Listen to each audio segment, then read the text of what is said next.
welcome once again to EWTN's Bookmark. I'm Doug Keck, your host, a very special bookmark through the magic of television. We're joined by Dr. Alice Von Hildebrand to talk about her book, Memoirs of a Happy Failure, and she's joined on set by John Henry Crosby, who helped her with the book.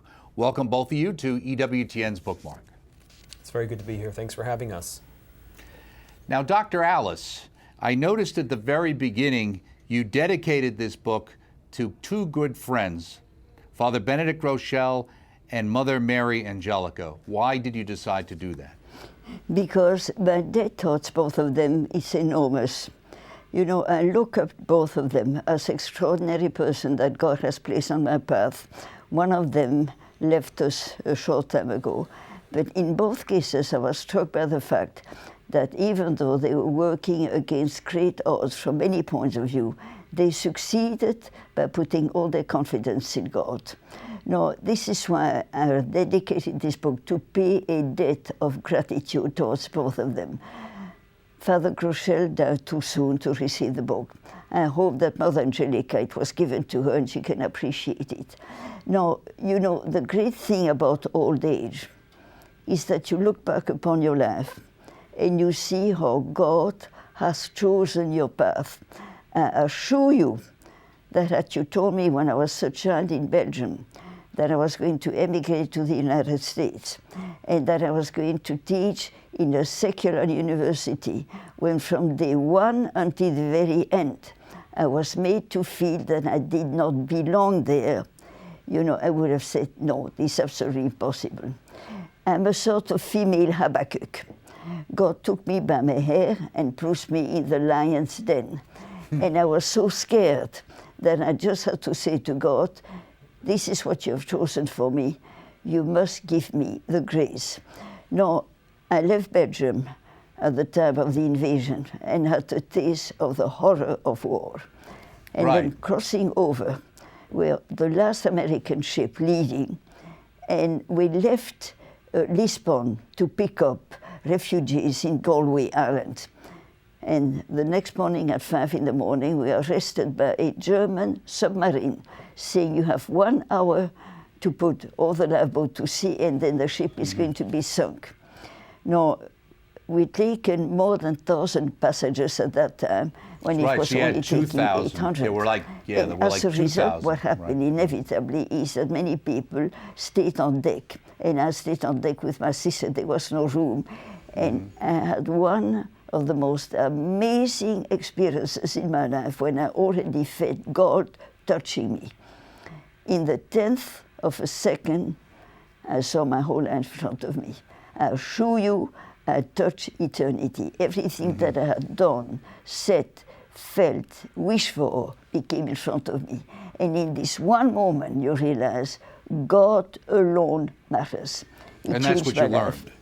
Overnight, I went from, I was a young girl of 17, and then I came to the United States, living with a very, very rich uncle at the Waldorf.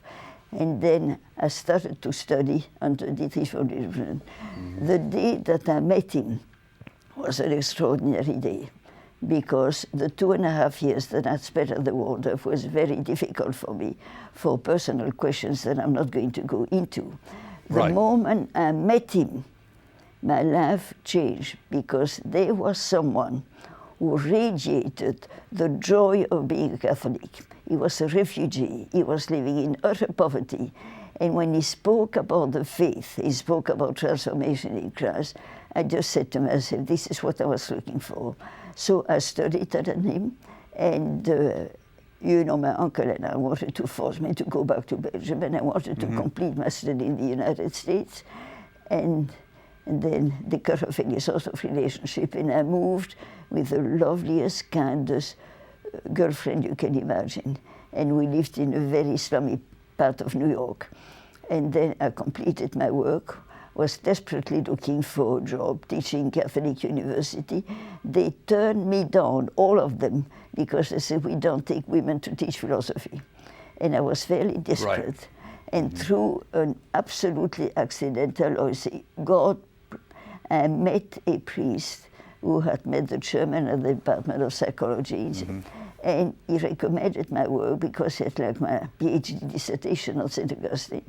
And he received the letter the very moment that a professor says to him, I have to have an urgent operation of cancer. We need a substitute. I had never thought in my life. I had been raised by aristocratic nuns who always said, keep a low profile. Nobody should mention you when you come to a room, and you be so gentle. You don't try to be center stage. And overnight, I found myself in a public which was radically and completely different from my background. A secular university of Hunter College. What I went through is something that I cannot describe except God's grace helped me. I felt subjectively that I was a total failure, and objectively I realized that the students were responding to me. Now, if you read the memoirs, you're going to see the tremendous opposition of my colleagues, because from the very beginning, in some mysterious fashion, some students found their way into the church. I never mentioned Roman Catholicism. I never mentioned religion. What did I do? From day one to the end of my career, I stood up for the objectivity of truth. These kids have been fed on relativism. It all depends upon you. You like and you dislike, you all decide it. And they were starving. And when through God's grace, you can convince them that truth is something real and objective. The moment you find truth, you are led to someone who says, I am the truth. No. Let me ask you, Dr. Alice, let me ask you, so much of what you're saying really relates to your husband as well. I mean, that same perspective, right? That idea of the search for the truth and standing up for the truth no matter what. Now, when you were at Hunter College in the beginning, you were teaching many GIs on the GI Bill who weren't that interested necessarily in philosophy, but you even had some converts there, right? You know, look, I would like to quote a note from Chesterton. I do believe that education is of such crucial importance that if teachers give junk food instead of giving truth, in some way they're criminals. I found a quotation in Chesterton, in The Man Who Was Thursday, who said, the worst criminals are not murderers and thieves. The worst criminals are intellectuals who give the wrong food to children and pervert them. These are the people that we consider to be real. And this is what is happening in the world today, in the overwhelming majority of universities, even Catholic universities. Everything is relative. It depends upon you. You pick and choose. You're a free man, freedom of whatever it was. I say, this is why we live in a society when there is so much confusion and so much unhappiness. And this is why people feed into pleasure or whatever satisfaction. But somehow we cannot say that today we are living in a happy society because we're losing our roots. Right. Let me ask you, Alice, now you first read Dr. von Hildebrand's work and that you actually went to see him give a talk, and then you were involved with, while you were teaching, typing up some of his manuscripts for his books, correct? Well, I mean, this is how I got a superb training. I realized that Dietrich von Hildebrand was an incredibly noble and great mind. And as soon as I got my doctorate, if she was totally penniless, I offered that in my free time I would type his manuscripts. He was writing his magnificent book called Christian Ethics, which I hope one day the Dietrich von Hildebrand Legacy Project will reprint. And I typed it for him. I got to know his thoughts so well that he promoted me to be his assistant, and then I continued to work in the same fashion. And I got so well acquainted with his thought that I believe I was able to communicate it well to the students. Why was I so struck is one passion for truth. The question that he never raised was, who said it? The question was, is it true? That was always a crucial question. And I do believe I knew his thoughts so well, I was able to communicate it, and I say more and more and more that students responded. And even though my colleagues started hating me, number one, because I had more students than they did, I had more philosophers majors than they did, and it's also because some of them found their way to the church. Mm-hmm. You know, let me quote Father Heidi, who was chairman of the Newman Club in New York. He said to me, do you realize that relativism is doing such harm that Catholic girls entering Hunter, 65% of them lose their faith by their senior year because they're totally using Catholicism. It's ridiculed. It shows the old-fashioned Dark Ages, Inquisition, Crusades, and all these horrors, and they leave the church. No, my mission was simply to make them truth-centered and truth-loving. No, the opposition of the faculty was incredible. And if you read the memoirs, I call myself a failure. And I was a failure.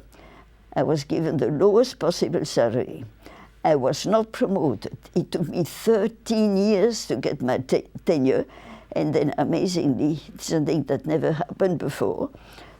But before I got my tenure, I received a terse note from the note saying you had to report in the dean's office at 1 in the afternoon. No information. I found myself facing 15 heads of department that I had never seen, and 2 deans questioned me for 2 hours whether I was imposing truth upon my students and only speaking about truth and not respecting other people's ideas, and it went on and on and on. I had taught for 13 years. My classes were filled to capacity. Mm-hmm. And then finally, when they took the last vote, I had 9 for me, 8 against me, and I got my tenure. Shortly afterwards, I met a member of the board of higher education, and he bumped into me at a conference, and he said to me, do you believe in miracles? I said, yes, I do. He said, that you got your tenure was nothing short of a miracle. Why? Because some people found their way to the church. John Henry knows about a year ago, I got a letter from someone saying to me, I was your student 60 years ago. Mm-hmm. You said something in the classroom that I paid little attention to. But no, I thought about it very profoundly. It led me to the church. I became a Roman Catholic. So therefore, my life was a contrast between the attraction of the students, and I attracted many students. Many of them have become my godchildren and my very dear friends, and the constant rejection by my colleagues. Mm-hmm. So therefore, it shows truth is hated. Mm-hmm. And all that I was doing humbly is to try to communicate it.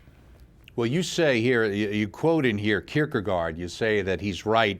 Speaking of religious and ethical truths, he writes, all men are more or less afraid of the truth. Yes, and you kind of found that with your students. Because once you know truth, you have got to live it. You see, and therefore when I speak about truth, I'm not speaking about neutral truth. For example, 2 + 2 is 4. Or for example, chemical truth. Or for example, the weather. Today is Monday. Well, it is true, but I mean, tomorrow it's going to be Tuesday. I speak about eternal truth. And the very moment you discover it, you have your way to God. The moment you discover it, you've got to live it. Now, just give you an example of what I experienced in the classroom. I was giving a course on metaphysics and defending, as expected, the immortality of the soul. And the students were opposing, but one was particularly vicious, opposing, criticizing, stopping me. And I did my very best to answer. You know, I did a lot of praying in my classroom, and that survived me. The moment he was about to finish the class, he raised his hand, he said, the worst thing that could happen to me in my life, if you could convince me that I have an immortal soul, because then I'd be held responsible for my lifestyle. That gave me a key. We fear truth because we know it, we have to live it. And to live it means obedience, love of truth, sacrifice. This is what people do not want. You also wrote about something that you said related to your husband it was the expression value blindness. What is value blindness? Value blindness. No, look, physical blindness is something that we suffer. We don't choose it, but we are victims. And the physically blind person knows that he is blind. But the drama is willful blindness. Why? Because we have to conform our life to the truth, and this implies sacrifice, and it implies humility, it implies service, and this is something we do not want. We've got to realize, God, give me the courage to see truth. Give me that courage. I mean, this is what happened in Nazism. People did not want to see the evil because it wasn't comfortable, because it would have had to change their lives. So, I mean, it seems to me that this one, after all, Christ says, I am the truth. He doesn't say, I have it. He said, I am the truth. In the very moment that you encounter someone who says, I am the truth, the only response is adoration. Let me ask you too, why did you decide to do your PhD on St. Augustine? I chose St. Augustine because when I met my husband, one of the first questions that he raised was, have you read the Confessions of St. Augustine? I was raised by canonesses of St. Augustine. And of course they praised him, and I knew about his conversion, but I had never read the Confessions. I discovered that book. And from this moment on, I had to agree with my husband, who said, it is the greatest book after the Bible. The only book written, addressed to God and written for God. It is such a magnificent book. And then, let us say I fell in love with St. Augustine. I started to read The City of God, the Trinity, all his main works. And I mean, this is why it was very clear to me that I should write my master dissertation and my PhD dissertation. But when I presented my credits at Hunter, and they saw PhD dissertation, St. Augustine, I mean, obviously that was a black mark. You had about Locke or about Hume or about Kant or about Nietzsche. These are serious work. But to write about St. Augustine, what do you mean? You're off track completely. And I mean, this is why they consider, well, it's all very good. She doesn't teach philosophy. She teaches Roman Catholicism. That's what she's doing in the classroom, and therefore she's unworthy to teach at the City University. That I made it is simply God always wins. Now, the most amazing thing was that in spite of my limitations, in spite of my imperfection, in spite of the faults I made in the classroom, at the end of my career, Donna Shaleda decided that he was going to give an award to the teacher who had the highest student evaluation, because for the last 10 years after the revolution, the students were given papers and could evaluate their teacher. Then I was the highest in the Department of Philosophy. It was not particularly striking because the level was not very high. But Donna Shaleda decides she's going to give an award to the professor in the college who has the highest student evaluation. I believe there were close to 800 professors. I got it. Right. That was 1984, I believe. It was God. Of course, I felt humbled by it. And I realized two things. Number one, I truly tried to serve truth. Number two, I had spread the philosophy of someone who was a passionate truth lover and put it in terms that were accessible to people and fed their lives. One of the things that interested me in reading your book, too, was the idea that when you were planning on coming to the United States to leave Belgium, and then the Nazis invaded, you actually heard the Blitzkrieg happening, right, from a distance. You actually heard it. Yes. The very moment that, look, Belgium was invaded on Friday, the 10th of May. We stayed in Brussels for 2 more days and then escaped through the North Sea in the tourney, and then you already heard bombing and that. You know, there's something fearful when you have the feeling everything is collapsing. Everything is collapsing, and people are desperate, they don't know where to go, and father and mother are separate for their children, and it goes on. I mean, there's something horrible. I mean, I had a taste of it from the 10th of May to the 8th of June when we left, but nevertheless, I will never forget it. These are things that change your life because you realize death might be at the door. And death is inevitable. And I mean, you're responsible for God for the way that you have lived. And you beg daily, day after day, for help so that you become more and more pleasing to Him. So let me ask you about at your time at Hunter. When you actually got honored in 1984, it was actually at Madison Square Garden, right? Yes, I received this award by Donna Shalera that was in May '84. And then I decided to retire. And from this day on, I have totally and completely dedicated myself to my husband's legacy.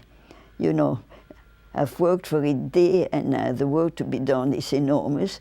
And then, thank God, John Henry came into my life, and even though he was still very young, he was in his early 20s, you understand, this is a great work which is to be done for the church, and for the last 10 years he has totally dedicated to him and done a great work. And so, I mean, I always want to express my gratitude to him, and I know that when God calls me, He will continue because there's still a great deal to be done.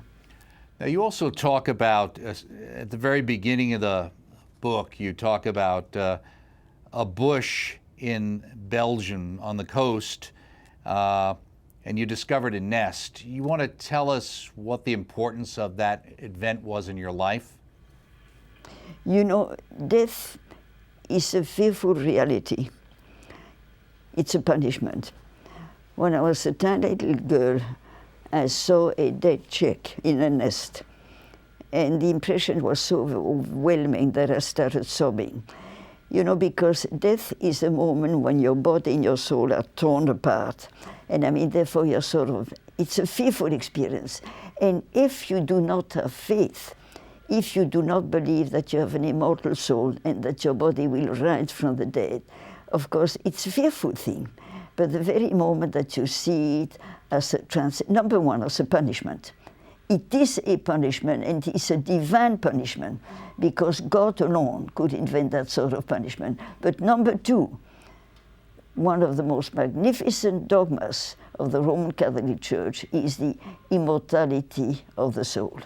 And I mean, this is one of the most beautiful experiences in my life, which I cannot relate in this context. The beautiful relationship to the dead. A friend of mine, Eric Metaxas, has just published a book called Miracles. And in this book, he interviewed me. And in this book, I relate the absolutely overwhelming experience I had of my husband's presence and love, even though he's cut off from me. So simply death is fearful, and simultaneously the very fact love is a promise of immortality. The fact that you love, you know, this is not something which is earthbound. This is something which is going to resonate. And, you know, several times I meet people that are atheists and say, I don't believe in another life. And I say to them, have you ever loved in your life? I say, yes. I say, if you have truly loved, then you know that there is immortality, because love and immortality are linked. And so I simply say, even though death is fearful, it's also the magnificent moment when we face God in truth, when we see ourselves as we truly are.